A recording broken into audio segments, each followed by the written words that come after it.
Assalamu alaikum and very good evening to all of you. Okay, আজকে আমরা একটা right from verb question explain করব, and I think many of you have already seen some of my classes on transformation of sentence like simple to complex or right form of verb, suffix and prefixes. Okay, so this is gonna be another very useful class, so make sure that you watch the whole video. ওকে, এখানে right form verb তোমরা দেখতে পাচ্ছ যে blank আমাদের টেবিলে যে ভার্বগুলো দেওয়া আছে সেগুলো হচ্ছে যে এনরিচ। এনরিচ শব্দ অর্থ তোমরা জানো সমৃদ্ধ করা। শুধু মিনিং জানলে হবে না, আমরা যেটা করি সবসময় ওয়ার্ডটা কেমন, ওয়ার্ডটা সম্বন্ধে অনেক কিছু জানার চেষ্টা করি, বিশেষ করে যখন ভার্ব হয় তোমরা অলরেডি অভ্যস্ত থাকবে, যেটা যারা আমার ক্লাসের আগে দেখেছো। যেমন এটা ভার্ব হলে কী ধরনের ভার্ব, ট্রানজিটিভ না ইনট্রানজিটিভ নাকি লিঙ্কিং ভার্ব, এটার ব্যবহারটা কেমনে করতে হয়। শুধু একটা থিওরি হিসেবে মুখস্থ না করে আমরা সবসময় বিষয়গুলো একটু ফোকাস করি, তো আজকেও সে হবে। তো এনরিচ হচ্ছে ট্রানজিটিভ ভার্ব। সো এনরিচের পর একটা অবজেক্ট দিতে হবে, আমরা ফিলিং দ্য ব্ল্যাঙ্কেট বাকিটা আমরা ব্যাখ্যা করবো। অ্যান্ড মেক হচ্ছে যে মেকের আসলে একাধিক ধরনের ব্যবহার আছে, যেমন মেক এই ভার্বটা ট্রানজিটিভ হিসেবে ব্যবহৃত হয়, মেক এই ভার্বটা কগনেট ভার্ব হিসেবে ব্যবহৃত হয়, মেক এই ভার্বটা কজিটিভ ভার্ব হিসেবে ব্যবহৃত হয়। আমরা দেখবো এখানে কী হিসেবে ব্যবহৃত হয়েছে। এগুলো ভার্বের বিভিন্ন ধরনের বৈশিষ্ট্য। অনেকে হচ্ছে এগুলোকে শুধু প্রকার হিসেবে থিওরি হিসেবে মুখস্থ করে, তো সেটা হিসেবে না করে আমরা যে কাজটা করি যে এটাকে একটু ফিল করার জন্য যে মানুষের যেমন বৈশিষ্ট্য আছে, ভার্বের ওই ধরনের বৈশিষ্ট্য আছে, যেটাকে গ্রামারের ভাষা হয়তো আমরা বলি যে ভার্বের প্রকার। যেমন ট্রানজিটিভ ভার্বের একটা বৈশিষ্ট্য হচ্ছে যে ট্রানজিটিভ ভার্ব অবশ্যই তারপর একটা অবজেক্ট নেবে। কেমন, যেমন I saw a bird, saw transitive, সে তারপর আ বার্ড অবজেক্ট নিচ্ছে। হি বট সাম বুকস, সে কিছু বই কিনলো, বট ট্রানজিটিভ মানে বাই, সে তারপর একটা অবজেক্ট নেবে। সাম বুকস হচ্ছে তার অবজেক্ট, তাই না? আমরা একটু একটু করে বুঝে নিই যে নলেজটাকে বেসিক গ্রামারকে খুব স্ট্রং করতে পারি। ওকে, সো আমি যেটা বলছিলাম মেকের 3 ধরনের ব্যবহার আছে। তো আমরা দেখি এখানে মোস্টলি মেকটা ট্রানজিটিভ ভার্ব হয়, আমরা দেখবো এখানে কীভাবে আসছে। কেমন? সো আর মেক এত ইন্টারেস্টিং, মেক নেমে আলাদা একটা ক্লাসও বানাতে পারি, আমি দেখি। সো ব্রিং মানে আনা। ব্রিং এর ইন্টারেস্টিং একটা ফ্যাক্ট হচ্ছে ব্রিং ট্রানজিটিভ ভার্ব হয়, অর্থাৎ একটা অবজেক্ট নেয়। যেমন হি ব্রট সাম বুকস, সে কিছু বই আনলো। ঠিক আছে, সো এটা এখন ব্রিং এর আবার একটা ইন্টারেস্টিং ব্যবহার আছে, ব্রিং ডাই ট্রানজিটিভ ভার্ব হয়, অর্থাৎ দুটো অবজেক্ট নেবে। কার জন্য কি আনলো, ডাই ট্রানজিটিভ ভার্ব হচ্ছে ওই ভার্বগুলো, ওই ধরনের ট্রানজিটিভ ভার্ব যেগুলো দুটো অবজেক্ট নেয়। সো ব্রিং এর আরেকটা ব্যবহার হচ্ছে যেটা ডাই ট্রানজিটিভ হতে পারে। যেমন আমরা very nice example we can think of like he brought me a glass of water, সে আমার জন্য এক গ্লাস পানি আনলো। So he brought me a glass of water, এবার আমরা যেটা দেখতে পাচ্ছি যে ব্রট, দেখো মি ফার্স্ট অবজেক্ট নিয়েছে, আ গ্লাস অফ ওয়াটার এর নাউন ফ্রেজটা হচ্ছে দ্য সেকেন্ড অবজেক্ট। ঠিক আছে, যারা বেসিক গ্রামারকে খুব কেয়ার করে পড়তে অভ্যস্ত তাদের জন্য একসাথে অনেকগুলো ডিসকাশন মনে হতে পারে, but gradually you will definitely get accustomed to such way of learning. It is really very useful for you. Okay, so bring, okay, earn, এরপরে যে ভার্বটা দেখা যাচ্ছে earn মানে অর্জন করা, এটাও ট্রানজিটিভ ভার্ব। বি থেকে তোমরা জানো right form verb am, is, are, was, were আমরা নিতে পারবো, মোস্টলি এগুলো লিঙ্কিং ভার্ব হয় যদি অক্সিলারি না হয় আর কি। ওকে, রাইট ফর্ম ভার্ব ইউজুয়ালি যে বিটা দেয় ওটা আমরা মোস্টলি ফাইনাইট ভার্ব হিসেবে ইউজ করি অথবা মডেলের পরে ইউজ করি আর কি। রান, আমি কাজ যেটা করি রাইট ফর্ম ভার্বে সরাসরি একদম right form verb question answer বোঝা ছাড়া আমরা প্রত্যেকটা ভার্বকে একটু দেখি ভালো করে, যে ভার্ব কি আসছে, কোনটা কেমন ব্যবহার, এগুলো একটু খেয়াল করি। অ্যান্ড এনজয় আসে এরপরে। দেখো এনজয় তো তোমরা জানো এনজয় ট্রানজিটিভ ভার্ব, উপভোগ করা। So enjoy transitive. Okay fine, have আসে, হ্যাভও একটা ট্রানজিটিভ ভার্ব যদি অক্সিলারি ভার্ব না হয়। একটা খুব ইউজফুল জিনিস এটা মনে রাখতে পারো তোমরা, যে টু হ্যাভ ভার্ব মানে হ্যাভ, হ্যাজ, হ্যাড, এই ভার্বগুলো যদি তোমার অক্সিলারি ভার্ব না হয় সেটা কেমন, যেমন I have done the work, এখানে দেখো ডান হচ্ছে ফাইনাইট ভার্ব, হ্যাভ হচ্ছে অক্সিলারি, আমরা জানি এটা। এরকম না, অনেক সময় হ্যাভ একা একা আসে, সে ফাইনাইট ভার্ব হিসাবে আসে, মূল ভার্ব হিসাবে আসে। যেমন মনে করো যে he has a great talent, এখানে হ্যাজ ছাড়ার কোনো ভার্ব না, এখানে হ্যাজ কিন্তু ফাইনাইট ভার্ব। এবং ইন্টারেস্টিংলি টেন্সটা হচ্ছে যে he has a great talent, এবার টেন্স হচ্ছে যে প্রেজেন্ট সিম্পল অ্যাক্টিভ, এটা প্রেজেন্ট সিম্পল টেন্স, কিন্তু I have done the work এখানে হ্যাভ অক্সিলিয়ারি। কেমন, এবং এটা টেন্স হচ্ছে প্রেজেন্ট পারফেক্ট অ্যাক্টিভ। তোমরা লক্ষ্য করো আমি টেন্সের সাথে অ্যাক্টিভ এবং প্যাসিভ এটা বলি খুব প্রিসাইজলি টেন্সের স্ট্রাকচার ম্যাচ করার জন্য। ঠিক আছে, এবং আমার অনেক ক্লাসেও বলেছিলাম যে টেন্সের সাথে অ্যাক্টিভ প্যাসিভ লক্ষ্য করা খুব ভালো একটা হ্যাবিট। এরপরে দেখো যে উইয়ার মানে পরিধান করা, এটা অবশ্যই ট্রানজিটিভ ভার্ব। আমরা উইয়ার বললে কি পরিধান করেছি এই ধরনের প্রশ্ন আসবে। So transitive verb. স্প্যান্ড, ব্যয় করা, এটা একটা ট্রানজিটিভ ভার্ব। ওকে, কি ব্যয় করলাম একটু বলে রাখি। ট্রানজিটিভ ভার্বগুলো হচ্ছে ইন ব্রিফ চেনার উপর হচ্ছে যে ভার্বগুলো উল্লেখ করলে, তুমি কাউকে বললে তোমার অডিয়েন্সের মনে একটা প্রশ্ন আসবে যে কি বা কাকে। এবার আমি কিনলাম, কি কিনলাম, আমি দেখলাম, কি দেখলাম, আমি শুনলাম, কি শুনলাম। Transitive verbs. Whenever there is any mentioning of such verbs in your audience's mind, there will be question what. There will question by what or how or who, whom, who কাকে অথবা কি একটা প্রশ্ন আসবে, এগুলো হচ্ছে ট্রানজিটিভ ভার্ব। ঠিক আছে, আর এই কি বা কাকে প্রশ্নের উত্তরে যেটা আসে, যেমন আই বট, আমি কিনলাম, কি কিনলাম? Some books. এই কি বা কাকের উত্তরে যেটা সেটা হচ্ছে অবজেক্ট। এটা একদম বেস্ট ডেফিনেশন না, but it's a very useful and very easy to apply definition. Okay, so আমরা এরপরে যাই। সো মানি কোয়েশ্চেনটা শুরু করছি।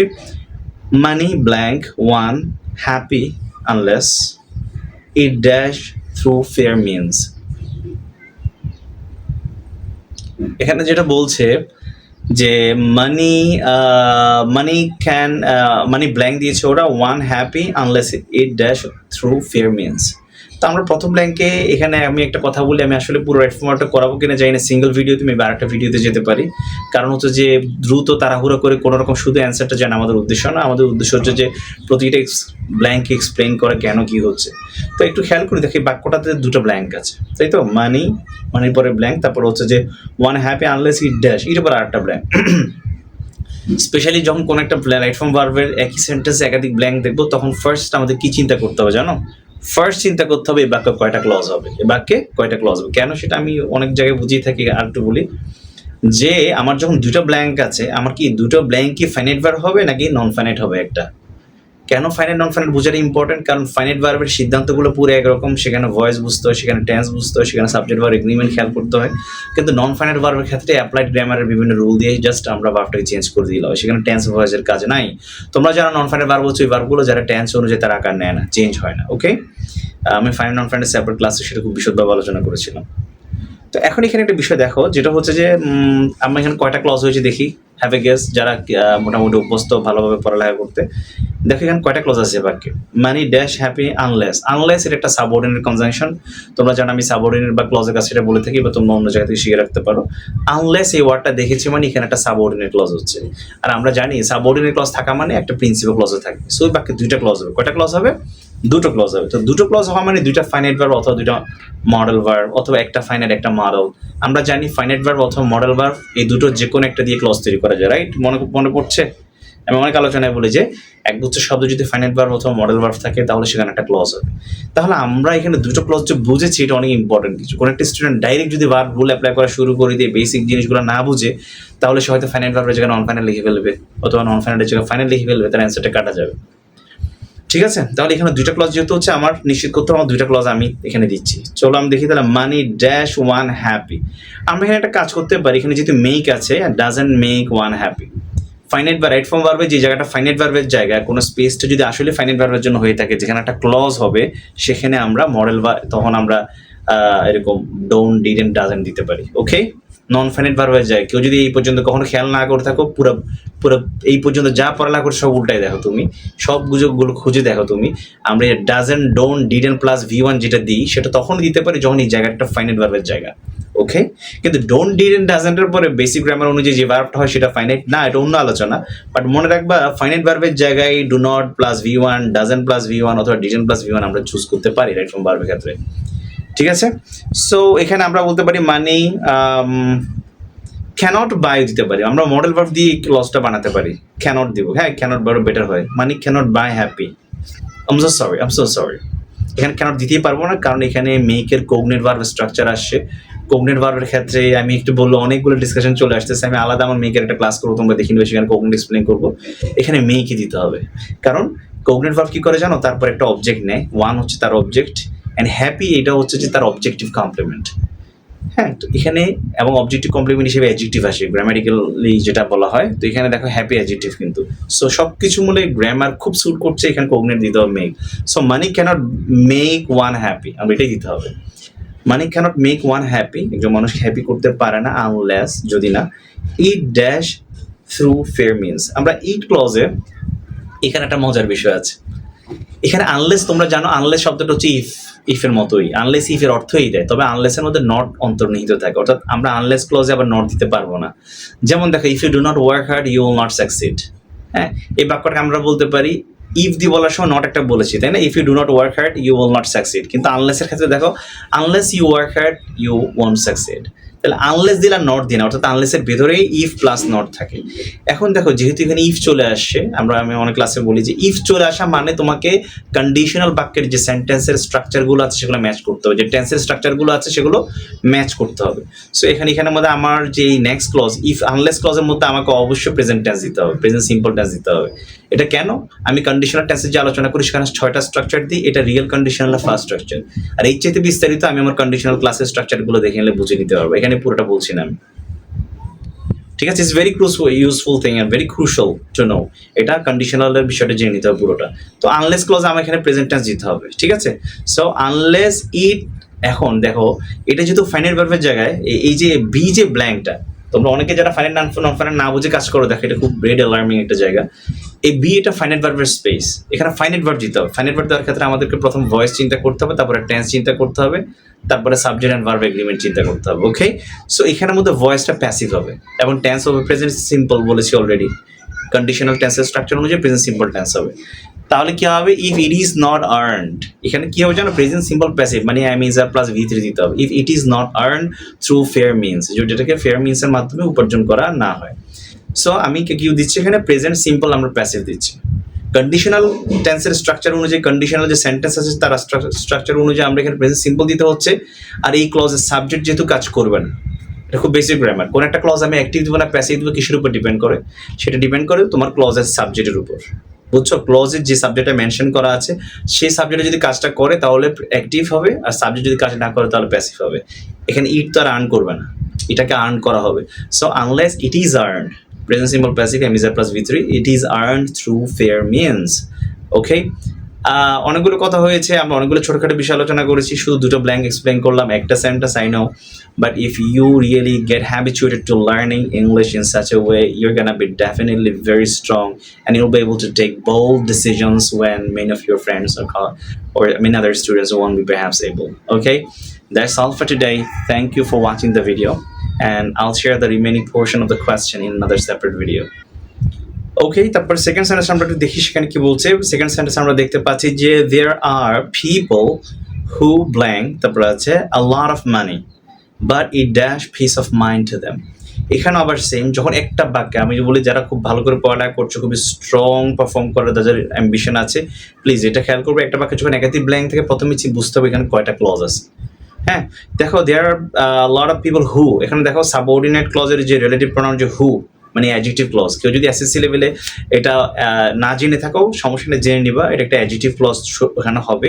অ্যাডজেক্টিভ ক্লজ হচ্ছে এক ধরনের সাবঅর্ডিনেট ক্লজ। হ্যাঁ, এটা জানলে খুবই ভালো, বাট অ্যাটলিস্ট এটা খেয়াল করো হু এখানে একটা ক্লজ বানাচ্ছে, সাবঅর্ডিনেট ক্লজ বানাচ্ছে। Who dash a lot of money but it dash peace of mind to them.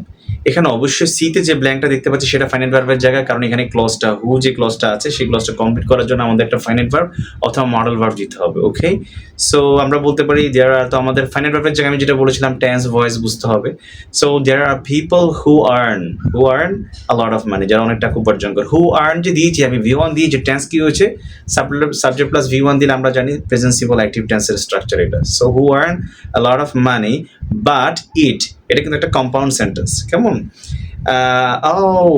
দেখো বাক্যটা ভালো করে খেতে হচ্ছে, তাহলে এটা একটা বিষয়। There are people who earn, who ক্লজটা কম, হু ক্লজের ফাইনাইট ভার্ব হচ্ছে যে earn, who earn a lot of money, যারা অনেক টাকা উপার্জন করে, but it dash peace of mind to them. ঠিক আছে, বাটের পর এখানে আরেকটা ক্লজ হবে, ইট ডাজেন্ট ব্রিং। আমরা ইটের পরে যেটা দিয়েছি একটা ব্ল্যাঙ্ক ডি দেখতে পাচ্ছি, এটা একটা ফাইনাল ভার্বের জায়গা। কেমনে বুঝবো? ইট একটা কোঅর্ডিনেট ক্লজ শুরু করবো, তোমরা জানো বেসিক গ্রামার এটুকু জানতে হবে। সিম্পল কমপ্লেক্স কম্পাউন্ডের ক্ষেত্রে কোঅর্ডিনেট ক্লজ এখানে হবে, অ্যান্ড ওর বার দ্বারা যে ক্লজগুলো কানেক্টেড হয় সেগুলো কোঅর্ডিনেট ক্লজ, আর সেন্টেন্সটা কি হয়? কম্পাউন্ড, তাই তো? এতটুকু জানা উচিত তোমাদের, না হয় নিজে জেনে রাখো যে তুমি একটু পিছিয়ে আছো। ওকে, বেসিকগুলো স্ট্রং করতে হবে। তাহলে এখানে অ্যান্ডের পরে আমরা এখানে একটা কোঅর্ডিনেট ক্লজ দিব আমরা এখানে বাটের পর, এবং ইটের পর একটা ফাইনাইট ভার্বের জায়গা, এখানে একটা ফাইনাইট হবে ক্লজটা কমপ্লিট করার জন্য। But it doesn't bring peace of mind to them. তাহলে এখানে আমরা টেন্স কি দিচ্ছি? ডাজেন্ট। তোমরা জানো ডোন্ট বা ডাজেন্ট থাকলে এটা অবশ্যই present simple active tense. So it doesn't bring peace of mind to them. Okay, তাহলে এরপরে দেখো their hours and days dash only for earning money. ইতে আমরা যেটা দেখতে পাচ্ছি এখানে সিঙ্গেল একটা ক্লজ আছে যেহেতু, সো একটাই ক্লজ হবে, আর কোনো একটাই ফাইনাইট ভার্ব অথবা একটাই মডেল ভার্ব হবে এখানে, কেমন? এখানে একাধিক ক্লজ নাই এখানে। একাধিক ক্লজ নাই কেমনে বুঝবো? সাবঅর্ডিনেট কনজাংশন নাই, কোঅর্ডিনেট ক্লজকে তৈরি করে, যেমন এন্ড ওর বাট, যেটা দুটো ক্লজকে কানেক্ট করে, ওগুলোও নাই। সো এখানে একটি ক্লজ হবে। So there hours and days dash, একটু মাথা খাটাও, এটা যেহেতু প্রেজেন্ট সিচুয়েশন, এটা সত্য কথা বলা হচ্ছে, এটা প্রেজেন্ট সিম্পল টেন্সই হবে। আর আমি আজকে যেটা বলেছি সাবজেক্ট কাজ করবে না এই ক্লজে, যখন সাবজেক্ট কাজ করে না সেখানে প্যাসিভ হয়, তাহলে ওভারঅল টেন্স হবে প্রেজেন্ট সিম্পল প্যাসিভ। কেমন? So there hours and days are spent, present simple passive structure কি মনে করে দেখো, am is plus V three, are spent only for earning money. Okay, আজকে যেটুকুই, নেক্সট যে অংশটা আছে সেটা আরেকটা ক্লাস আমি এক্সপ্লেন করবো। Okay, thank you for watching the whole video.